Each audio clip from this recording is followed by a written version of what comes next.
నమస్తే. నేను సిరి. ఏపీ రాజధాని అమరావతి రీలాంచ్ ప్రోగ్రామ్స్ ఏవైతే ఉన్నాయో చంద్రబాబు నాయుడు గారైతే కీలక నిర్ణయాలు తీసుకుంటున్నట్టు మనకు తెలుస్తుంది. దీంతోని ఈ ఏదైతే రీలాంచ్ కార్యక్రమానికి కూడా ప్రధానమంత్రి మోదీ గారిని కూడా ఆహ్వానించే ఇదిలో ఉన్నారు. ఢిల్లీకి వెళ్ళి ఆహ్వానిస్తున్నట్టు కూడా తెలుస్తుంది. దీంతోనైతే అమరావతిలో కొన్ని సమీకరణలు చేయాలని చెప్పేసి అయితే కొన్ని కీలక నిర్ణయాలు కూడా తీసుకున్నట్టు తెలుస్తుంది. సో దీనికి సంబంధించి మరిన్ని విషయాలు మనకు తెలియజేయడానికి మనతో పాటు ఉన్నారు ప్రముఖ సీనియర్ జర్నలిస్ట్ జగదేవ్ గారు. నమస్కారం సార్. నమస్తే సార్, ఏపీ రీలాంచ్ అంటే ఏపీ రాజధాని రీలాంచ్ మన గత ప్రభుత్వంలో 5 సంవత్సరాలు ఎలాంటి అభివృద్ధి జరగలేదు కాబట్టి మళ్ళీ ఈ ప్రభుత్వంలో కొత్తగా అన్ని చేయాలి, మళ్ళీ ఫస్ట్ నుంచి పనులు స్టార్ట్ చేయాలి కాబట్టి ఏపీ రీలాంచ్ రాజధాని అని చెప్పేసి మళ్ళీ కార్యక్రమాన్ని స్టార్ట్ చేశారు. దీనికి మళ్ళీ ప్రధానమంత్రి గారిని మోదీ గారిని ఆహ్వానించాలని చెప్పేసి బాబు గారు నిర్ణయించుకున్నట్టు తెలుస్తుంది. ఇంకొన్ని కొత్త సమీకరణలు కూడా చేస్తున్నట్టు తెలుస్తుంది. సో నిజంగానే చేస్తున్నారా లేకపోతే ఇదంతా ఒక న్యూస్ మాత్రమే అంటారా? న్యూస్ మాత్రమే కాదు, నిన్న కూడా మొన్న ఒక మిత్రుడు సీనియర్ జర్నలిస్టే తను అడిగాడు, వైసీపీ వాళ్ళలాగే కూటమి వాళ్ళు కూడా అన్ని వచ్చి అన్నారు, అది ఎక్కడైనా పేపర్లో ఉందా, ఎక్కడైనా ఉందా అని. ఆగ్రాబాయి కంగారు పడకు, ఉందో లేదో 1 year అయిన తర్వాత నాకు ప్రశ్నించు. 1 year తర్వాత అట్లీస్ట్ ఏవైనా ముందుకు నడిచిందా, మందగమనంగా ఉందా, లేదంటే ఉత్తిసొల్లా అనేది ఒకసారి మాట్లాడుకుందాం. సరే, అమరావతి రాజధానిగా సిఆర్డీఏకి సంబంధించి ఆల్రెడీ ఇప్పటికే 5,000 కోట్లు రిలీజ్ చేశారు.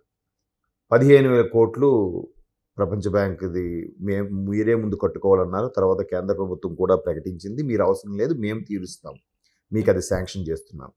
ఇవన్నీ మరి పేపర్లో వచ్చింది అంటే సోషల్ మీడియాలో వచ్చింది కాదు. సోషల్ మీడియాలో వచ్చింది అనుకో, అది కాస్త గాలి వార్తలు అవ్వచ్చు. సమంత 2వ పెళ్లి చేసుకోబోతుంది, ప్రభాస్ ఎవరో తమన్నా గర్ల్ ఫ్రెండ్ని చేసుకోబోతున్నాడు, ఆల్రెడీ పెళ్ళి అయిపోయింది, ఇలాంటివన్నీ ఉంటాయి. కట్ పేపర్లో వచ్చింది అంటే ఖచ్చితంగా మేబీ శాటిలైట్ ఛానల్లో వచ్చింది కూడా ప్రూఫ్స్ లేకుండా వాళ్ళు వేయరు. అంటే ఇప్పటికీ కొన్ని డమ్మీ ఛానల్స్ ఉన్నాయి శాటిలైట్లు కూడా, ఒక పార్టీకే కొమ్ము కాసే ఛానల్స్ ఉన్నాయి, అవి కాదు నేను చెప్పేది. సో అట్లాంటి వాటిల్లో కూడా వార్తలు ప్రచురయ్యాయి. అయితే ఇప్పుడు అమరావతిని ఏ చేతుల మీదకైతే ఓపెన్ చేశారో ఆ తర్వాత వెంటనే దానికి సెక్రటేరియట్ కానీ, అసెంబ్లీ భవన్ కానీ, హైకోర్టు కానీ నిర్మించారు. అలాగే ఉద్యోగుల క్వార్టర్సు, తర్వాత సెక్రటేరియట్లో ఉన్న 32 శాఖలకు సంబంధించిన ఆఫీసెస్ అన్నీ ఓకే అయ్యాయిగా. ఏది గడిచిన 5 ఏళ్లలో, ఏది 14 నుంచి 19 మాట అంటున్నా, 19 తర్వాత ఇంకేం జరగలేదండి. మళ్ళీ ఇక్కడ రాజధాని వద్దు అంటూనే చంద్రబాబు నాయుడు గారి హయాంలో కట్టిన అసెంబ్లీని వాడుకున్నారు, చంద్రబాబు నాయుడు గారి హయాంలో కట్టిన హైకోర్టునే వాడుకున్నారు, చంద్రబాబు నాయుడు గారి హయాంలో కట్టిన సెక్రటేరియట్నే వాడుకున్నారు. ప్రజావేదిక ఒక్కటే కూల్చాడు ఏదో కసి కడుపు మంటతో, అది పక్కన పెట్టండి. అయితే ఇక్కడ చంద్రబాబు నాయుడు గారు ముందు అమరావతి ఎందుకు పాకులాడుతున్నాడంటే, రాజధాని అనేది ఏ రాష్ట్రానికైనా ఏ ప్రభుత్వానికి ముఖ చిత్రం, అది ఇండెక్స్ లాంటిది. సో కంపల్సరీగా ఒక కంపెనీలు వచ్చి దానికి ఒక డాక్యుమెంటేషను ఆర్గ్యుమెంట్. ఇప్పుడు మన ఒక కంపెనీ పెట్టాం, లేదా రియల్ ఎస్టేట్ కంపెనీ పెట్టాను, లేదా ఒక స్టీల్ ఫ్యాక్టరీ పెట్టినా కూడా దానికంటే ఒక ఆఫీస్ ఉండాలిగా. అట్లీస్ట్ సినిమా వాళ్ళు కూడా ఒక సినిమా తీస్తున్నాం, సినిమా వాళ్ళకి ఒక ఆఫీస్ ఉండాలి. ఆఫీస్ ఉంటేనే అక్కడ వచ్చి కళాకారులు ఇంటర్వ్యూ చేయడము, లేదంటే ఎవరైనా ఎంప్లాయీస్ తీసుకున్నప్పుడు వాళ్ళకి ఇంటర్వ్యూ చేసి తీసుకోవడం, ఒక ఆఫీస్ అనేది ఉండాలి కదా. సో ఇక్కడ కూడా కంపెనీలు రావాలంటే ఆఫీస్ అనేది క్యాపిటల్. సో అందుకు అమరావతి కంపల్సరీగా ఉండాలి, దాని మీద ఎస్టాబ్లిష్ చేయాలని చూస్తున్నారు. సో సిఆర్డీఏకి కొన్ని అధికారాలు అయితే ఇచ్చేయడం జరిగింది. మరోవైపు ఫండ్స్ రూపంలో వచ్చేవి కూడా కేటాయిస్తున్నారు. తరువాత దీన్ని అమరావతిలో ఇంటర్నల్గా ఒక 9 నగరాలుగా నవనగరాలుగా నిర్మించాలనుకున్నారు. వీళ్ళు ఏదైతే నవరత్నాలని చెప్పి ప్రజలకి డబ్బులు వెదజల్లారో, ఆ వెదజల్లడం కాదురా బాబు, అది వెదజల్లితే మీరు వాళ్ళు ఇచ్చినప్పుడే బతుకుతారు, తర్వాత బతుకరు, అప్పులు పాలైపోతారు, ఒక శ్రీలంకలా తయారవుతుంది, లేదంటే ఒక బంగ్లాదేశ్లా తయారవుతుంది, లేదంటే ఒక పాకిస్తాన్లా తయారవుతున్న విషయం చాలామంది గొర్రెలకి ఇప్పటికీ అర్థం కావట్లే. నిన్న ఒక విలేజ్ సెక్రటరీ మిత్రుడు మాట్లాడుతూ అదే చెప్తున్నాడు, అరే ఇంకా అప్పుడు ఎవరైతే పథకాలు తీసుకున్నారో ఇప్పుడు డబ్బులు ఇవ్వట్లేదు తెగ ఏడుస్తున్నారా, జగన్ ఉన్నప్పుడు డబ్బులు వచ్చి ఇప్పుడు రావట్లేదని. వాళ్ళకి ఎవరు వాళ్ళు పని పాట లేకుండా సాయంత్రం అయ్యేసరికి వైన్ షాప్ దగ్గర కూర్చుంటారు చూసారు, దీనికోసం వాళ్ళు తిట్టుకుంటున్నారంట. అప్పుడు వచ్చినప్పుడు అమ్మ కూడా వచ్చేవారు అమ్మ పిల్లలకి, దాని ద్వారా నాకు ఆ కష్టాలు నడిచిపోయేవారు. నష్టాలంటే ఈ కష్టాలు అది కాదు కదా. అది జీవిత పరమార్థం అదేనా, ఎన్ని రోజులు ఇస్తాడు ఎవడైనా తర్వాత. సో అలా కాదురా బాబు, ఆగండి, ఓపిక పట్టండి అని ఈయన ఇప్పుడు చేస్తున్నాడు. అయితే ఈ అమరావతి ఇంటర్నల్గా నవనగరాలు నిర్మించే పనిలో మరలా ప్రధానమంత్రి నరేంద్ర మోదీ గారిని తీసుకొచ్చే ఓపెన్ చేయించాలి ఎలాగని. అంటే ఒక దేశ ప్రధాని వచ్చి ఓపెన్ చేశారంటే దాని యొక్క ఇంపాక్ట్ వేరుంటుంది. దానికి ఇంకా పబ్లిసిటీ అవసరం లేదు. అన్ని నేషనల్ మీడియా, ఇంటర్నేషనల్ మీడియా కూడా కవర్ చేస్తుంది. మోదీ ఎక్కడికి వెళ్తున్నారు, ఏం చేస్తున్నారు, ఎందుకు అక్కడ, కాన్సెప్ట్ ఏంటి. ఆ నగరాలు కూడా ఏంటి, అమరావతి చుట్టూ ఒక్కొక్క ఏరియాని ఒక్కొక్క ఇదిలాగా. అంటే విద్యానగరం, విజ్ఞాన నగరం, ఆర్థిక నగరం, తర్వాత ఆరోగ్య నగరం, సాంకేతిక నగరం, పరిపాలనా నగరం, తరువాత ఆటలకు సంబంధించి స్పోర్ట్స్ది ఈ నగరం, అలాగే మొత్తం 9. నాకు నోటికి వచ్చేది మర్చిపోయాను, మీకు అర్థమవుతుంది కదా. విజ్ఞానం వేరు, విద్యారంగం వేరు, వైద్య రంగం వేరు, అలాగా అన్నీ కూడా అందులోనే ఒక్కొక్క మళ్ళీ సెపరేట్గా నగరాలలాగా నిర్మించి అమరావతిని కేంద్రంగా బిల్డ్ చేయాలని చూస్తున్నారు.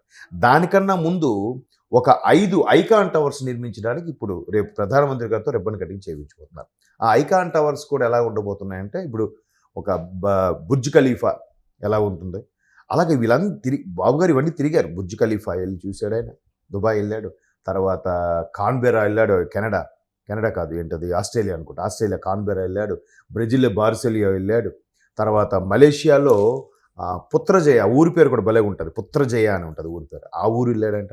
ఇవన్నీ ఈ బిల్డింగ్లు చూసి, కట్టడాలు చూసి దేనికి ఏది బాగుంటుంది, మన నైసర్గిక స్వరూపం బట్టి ఎలాగ ఉంటే బాగుంటాయి టవర్స్ అనేది కానీ డిజైన్ చేశారు. దీనికి సంబంధించి సింగపూర్ వాళ్ళు ఫ్రీగా ఇచ్చారట డిజైన్. వాళ్ళు కొన్ని లక్షల డాలర్లు తీసుకునే ఇది సింగపూర్ వాళ్ళు ఫ్రీగా ఇచ్చారు design, because of Chandrababu Naidu గారు ఇచ్చింది. దాని వాళ్ళు ఎలా చేశారంటే, ఒక 5 టవర్లు కూడా, ఒకటి 47 టవర్స్, మిగతా 4 కూడా 39 47 కాదు 47 అంతస్తులతో ఒక టవరు, 39 అంతస్తులతో 4 టవర్లు. ఈ 47 కూడా ఏంటంటే మళ్ళీ సెల్లారు, గ్రౌండ్ లేస్మెంట్, అన్నీ ఆ బిల్డింగ్ సరిపడ్డ పార్కింగ్, వీర్కింగ్, అవసరాలకు సరిపడ పైప్ లైన్, అన్నీ భద్రతా పరంగా లోపల వరకు ఫైర్ ఇంజిన్ వెళ్ళేలాగా అన్నీ ఉండాలి. మళ్ళీ మీకు అర్థమవుతుందా, టవర్కి డిస్టెన్స్ ఎంత ఉండాలి, మధ్యలో గ్రీనరీ, ఇన్ని పెడుతూనే ఒక సెంటర్లో ఉండేదానికి 47 అంతస్తులు గ్రౌండ్ నుంచి నేను చెప్పాను, కింద మళ్ళీ సెల్లార్ ఇవన్నీ ఉంటాయి, మిగతావన్నీ 39 అంతస్తులతో 4, అవి కూడా హెచ్ఓడి అంటే హెడ్ ఆఫ్ ది డిపార్ట్మెంట్కి సంబంధించిన టవర్స్ అవి. సో అట్లా ప్లాన్ చేస్తూ ఒక్కొక్క ఏరియాని ఒక్కొక్క పరిపాలనా విభాగంకి, ఆటల విభాగంకి, విజ్ఞానంకి, వైద్యకి, ఆరోగ్యంకి, ఇట్లా 9 నవనగరాలకు కూడా ఎస్టాబ్లిష్ చేస్తూ దానికి ఒక మార్కింగ్ చేసుకుంటూ దాన్ని ప్రధానమంత్రి నరేంద్ర మోదీ గారితో ఓపెన్ చేయాలి. ఈసారి ఈ ఆలోచన వింటుంటే మీకు ఎలా అనిపిస్తుంది చూడండి, ఓహో ఇలా చేయొచ్చా అంటే, ఫ్యూచరిస్టిక్ ప్లాన్, ఫ్యూచర్లో ఒక అద్భుతమైన నగరం నిర్మించబడబోతుంది అంటే ఎలాంటి వచ్చిందో చూడండి. అది కూడా ఏంటి, కేవలం 29 గ్రామాలు, 30 గ్రామాలు మొత్తం అమరావతి పరిధిలో, తూళ్ళూరు మండలం, తాడేపల్లి మండలం, తర్వాత మంగళగిరి. మెయిన్ మంగళగిరి అందరికీ తెలుసు, తూళ్ళూరు, తాడేపల్లి ఇప్పుడు అందరికీ తెలుస్తున్నాయి, ఇంతకుముందు మంగళగిరి ఒకటే తెలిసి ఉండేది. సో ఈ 3 మండలాల్లో ఉండే దగ్గర 30 గ్రామాలని 250 చదరపు కిలోమీటర్ల విస్తీర్ణంలో ఈ అమరావతి నగరం నిర్మించబోతున్నారు. దానికి ఆనుకున్నాక ఇంకా ఎంకంత స్ప్రెడ్ అవుతుంది చూడండి, ఒకసారి ఊహించుకోండి. విజయవాడ అటు గుంటూరు మొత్తం కలిసిపోతే ట్రై సిటీస్ అయిపోతాయి రాబోయే రోజుల్లో. బట్ ఇదంతా కలిపి అమరావతి అనొచ్చు మనం, ఇప్పుడు సైబరాబాద్ లాగా. అంటే అంత అద్భుతంగా ప్లాన్ చేస్తున్నారంటే దానికి రకరకాల విమర్శలు వస్తే తప్పదు. ఒక అద్భుతం జరిగే ముందు ఇలాంటి విమర్శలు, ఇలాంటి పిచ్చి పిచ్చి మాటలు సర్వసాధారణం. సో అవన్నీ మనం ఈ రాబోయే 3-4 ఏళ్ళు చాలా క్రూషియల్. ఎంత క్రూషియల్ అంటే చాలామందికి ఇది అట్లా ఎస్టాబ్లిష్ అయితే మనం కూడా అటు వెళ్ళిపోదాము, మనం కూడా సొంతూరులకు వెళ్ళిపోదాం అనుకున్న వాళ్ళు చాలామంది నేను చూశాను, అబ్జర్వ్ చేశాను. అవన్నీ అయితే పేరు నిలబడిపోతుందిగా, పలానా చంద్రబాబు నాయుడు గారి హయాంలో జరిగిందిరా అని. ఆయన రేపు పొద్దున ఉండొచ్చు, ఉండకపోవచ్చు, భావితరాలకు మాత్రం ఒక సింబాలిక్గా ఉండిపోతుంది కదా, ఐకానిక్గా. సో అది మీరు చూస్తారు. Right sir, right. Thank you so much sir.